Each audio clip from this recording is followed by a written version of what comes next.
नमस्कार दोस्तों, स्वागत है आपका मेरे YouTube चैनल एनसीईआरटी कक्षा 10 विज्ञान का लेसन नंबर 3 अपन पढ़ रहे हैं धातु एवं अधातु। उसमें लास्ट टॉपिक में आ गए हैं अपन संक्षारण। संक्षारण के बारे में वैसे आप जानते हो, संक्षारण में खुली वायु में कुछ देर छोड़ देने पर, कुछ दिनों छोड़ देने पर सिल्वर की धातुएं काली पड़ जाती हैं। सिल्वर का वायु के साथ सल्फर में अभिक्रिया करना सिल्वर सल्फाइड की परत बन जाने के कारण ऐसा होता है।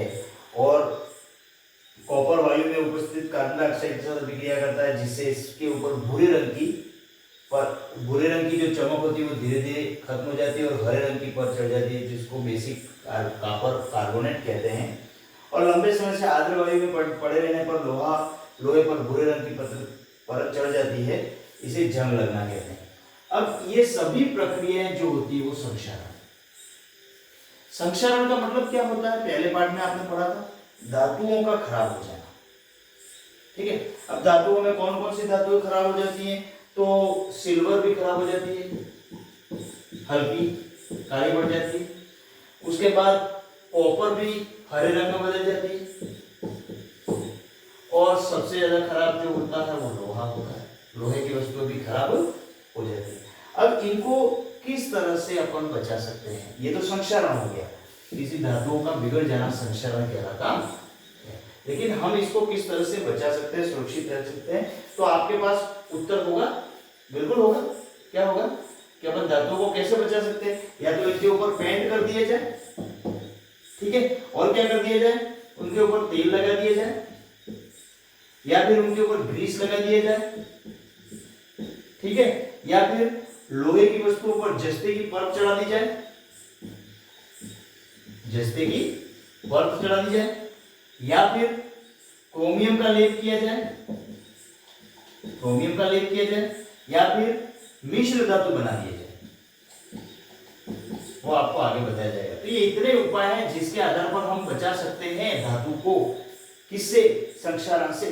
संक्षारण से बचा सकते। संक्षारण किसे कहते हैं वो तो समझ गया कि संक्षारण में धातुओं का खराब हो जाना। लेकिन संक्षारण से कैसे बचा सकते हैं अपन? पेंट करके, उसके ऊपर वार्निश करके, कलर करके, तेल लगा करके, ग्रीस लगा करके, जस्ते की परत चढ़ा करके, क्रोमियम की परत चढ़ा करके, या फिर मिश्र धातु बनके उनको जंग से बचाया जा सकता है। इससे बचाया जा सकता है, जंग से बचाया जा सकता है। अब इसके आगे ये तो इतने हो गए। अब यहां पर ये आगे आपके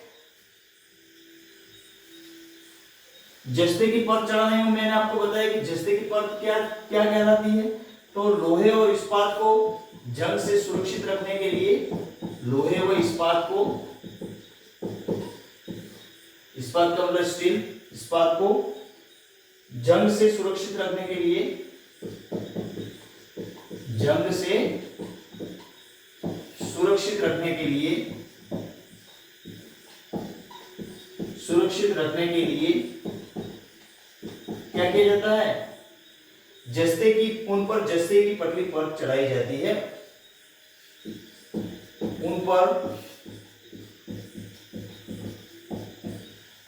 जस्ते की पतली परत चढ़ाई जाती है, परत चढ़ाई जाती है, जिसे यशद लेपन कहा जाता है। ये अक्सर एग्जाम में पूछा जाता है, यशद लेपन क्या होता है?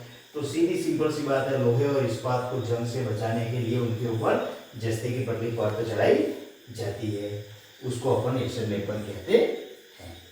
ठीक है, उसके बाद धातुओं को और ज्यादा समय तक बचाए रखने के लिए या फिर उनकी क्वालिटी में परिवर्तन लाने के लिए मिश्र धातु बना देते हैं। क्या बना देते हैं? मिश्र धातु बना देते हैं। या फिर धातुओं को उनके शुद्ध रूप में उपयोग में नहीं कर सकते अपन। क्यों? क्योंकि शुद्ध रूप में उनके गुण जो होते हैं वो अलग होते हैं। जैसे कि सोना जो होता है वो आपके आगे आएगा, लोहा होता है, सबसे ज्यादा वस्तु लोहे की बनती है, लेकिन लोहे को अपन लंबे मतलब शुद्ध रूप में उसको उपयोग नहीं कर सकते। क्यों नहीं कर सकते? क्योंकि लोहा नर्म होता है, फिर उसके अंदर कार्बन की मात्रा मिलाई जाती है, तब जाकर के इसको कठोर किया जाता है। तो यहाँ पर ये ध्यान रखना है आपको लोहा सर्वाधिक उपयोग में आने वाली वस्तु, लेकिन शुद्ध अवस्था में इसका उपयोग मैंने आपको जैसा बता दिया, शुद्ध अवस्था में इसका उपयोग होता नहीं है, क्योंकि शुद्ध लोहा अत्यधिक नरम होता है और गर्म करने पर वो सुगमतापूर्वक खींचा जा सकता है। गर्म करने पर वो आसानी से जैसे आपको बदलना जा सकता है। उसमें थोड़ा कार्बन मिलाया जाता है, कितना 0.5% कार्बन मिलाया जाता है, जिससे ये कठोर हो जाता है। इसके बाद लोहे के साथ निकल और क्रोमियम मिलाने पर, लोहा प्लस निकल और क्रोमियम ये धातु हैं, मिलाने पर हमें स्टेनलेस स्टील प्राप्त होता है। इससे क्या बनता है? Stainless steel. आपके घरों में, हमारे घरों में सब जगह स्टील का उपयोग होने लग गया। पहले किसका उपयोग करते थे अपन? तांबे का उपयोग करते थे।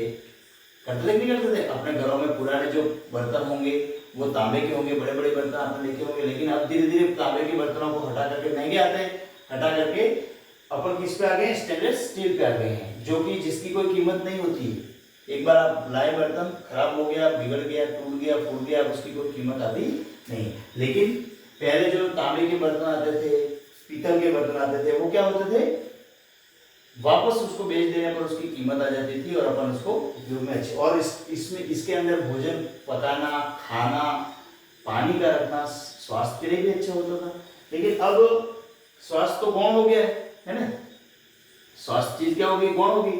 और अपन किस में आ गए? आधुनिकता में आ गए। इसलिए अपन इस तरह के स्टेनलेस स्टील का उपयोग करते हैं। ठीक है, तो इसमें ये बनाने पर इसके लाभ भी है कुछ, जिसमें क्या है? एक तो जंग नहीं लगता इसके ऊपर,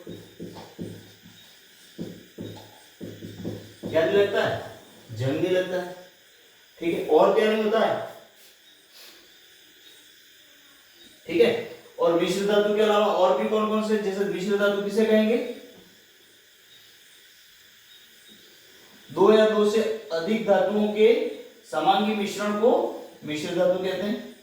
मिश्र धातु की डेफिनेशन आपको लिखनी है। मिश्र धातु दो या दो से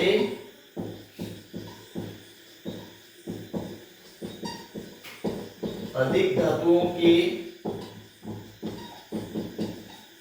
समांगी मिश्रण को मिश्र धातु कहते हैं।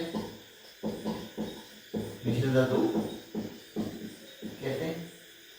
अब एग्जाम्पल के रूप में आपको ये ध्यान रखना है, मिश्र धातु कौन कौन से हैं? जैसे तांबा और जस्ता को मिलाकर, तांबे और जस्ते को, देखो तांबा प्लस जस्ता दोनों को मिलाकर के क्या बनाया जाता है?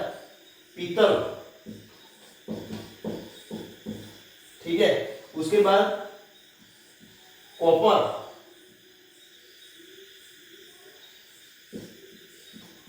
तांबा व टीन मिला करके कांसा नामक धातु बनती है। इसमें Zn, हाँ सॉरी, तांबा Cu प्लस Zn, ये Cu प्लस Sn, स्टेनस कहते हैं इसको, स्टेनस, और इससे कांसा बनता है। ठीक है, तो ये मिश्र धातु है, याद रखना है आपको। उसके बाद कुछ और भी है इसमें आपके लास्ट में देखने लायक। कौन कौन सी चीजें हैं? जैसे सीसा एवं टीन, Tb और Sn, सीसा व टीन, इन दोनों को मिला करके सोल्डर बनाया जाता है, जो कि तारों को जोड़ने के लिए, सोल्डरिंग करने के लिए काम आता है, आपने देखा होगा। ठीक है, तो ये मिश्र धातु हो गए 3 प्रकार के। उसके बाद यदि कोई धातु पारद है तो इसके मिश्र धातु को, यदि कोई धातु पारद है, पारा है, यदि कोई धातु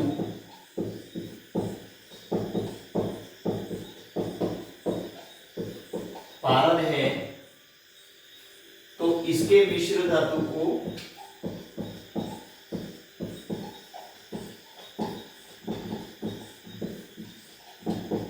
उसके मिश्र धातु को अमलगम कहते हैं।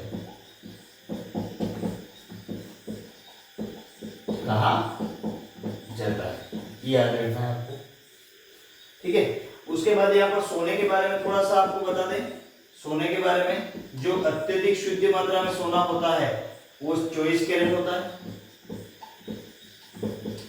लेकिन वो इतना नर्म होता है कि इससे अपन आभूषण नहीं बना सकते। तो इसके अंदर कठोरता के लिए या तो चांदी मिलाई जाती है या तांबा मिलाया जाता है। अब जैसे ही इसके अंदर चांदी और तांबा मिलाया जाता है, यह 22 कैरेट हो जाता है। कितना हो जाता है? 22 कैरेट होता है। अर्थात इससे आभूषण बनाने में ये काम का होता है, आभूषण बनते, जेवर बनते हैं। और इसका मतलब क्या हुआ कि 22 कैरेट का मतलब क्या हुआ? 22 भाग शुद्ध सोना में 2 भाग तांबा है। 22 भाग शुद्ध सोना है प्लस 2 भाग तांबा, या फिर दूसरा पदार्थ आपके मिलाने का होता है तांबा या चांदी मिलाते हैं, चांदी मिलाते हैं। तो ये आपको कैरेट की गणित भी ध्यान में रखनी है, जो आपके काम आ सकती है। कहीं वो आभूषण लेने जाओ आप, तो सोना लेने जाओ, तो आजकल तो सोना लेने जा सकते नहीं, ऐसी कंडीशन है क्योंकि सोना आग उगल रहा है। इसलिए ये ध्यान रखना है 24 कैरेट क्या होता है, 22 कैरेट क्या होता है। इसकी कीमत आपको ज़्यादा लगती है, ठीक है। और इसकी कीमत, जेवर की जो कीमत होती है वो इसमें मेकिंग सरचार्ज सब लगा हुआ होता है। तो ये आपके हो गया, आपके ये लेसन पूरा हो गया है धातु और अधातु, धातु और अधातु। तो अच्छी तरह से इसको याद रखना। मिश्र धातु क्या होते हैं, अमरगम क्या होता है, उसके बाद बहुत सारी चीज़ें आगे बताई। संक्षारण क्या होता है, 22 कैरेट क्या होता है, 24 कैरेट क्या होता है, ठीक है। उसके बाद विद्युत अवगुणन क्या होता है, एनोड क्या होता है, कैथोड क्या होता है, एनोड पे कौन सा आवेश होता है, कैथोड पे कौन सा आवेश होता है। तो इस पार्ट का पूरा सार आपको अच्छी तरह से याद रखना है। और दोस्तों, अपना चैनल नया है, मैं आपका लोकल हूँ और आपको इसको सब्सक्राइब करना है और चैनल को आगे बढ़ाना है। धन्यवाद। वंदे मातरम।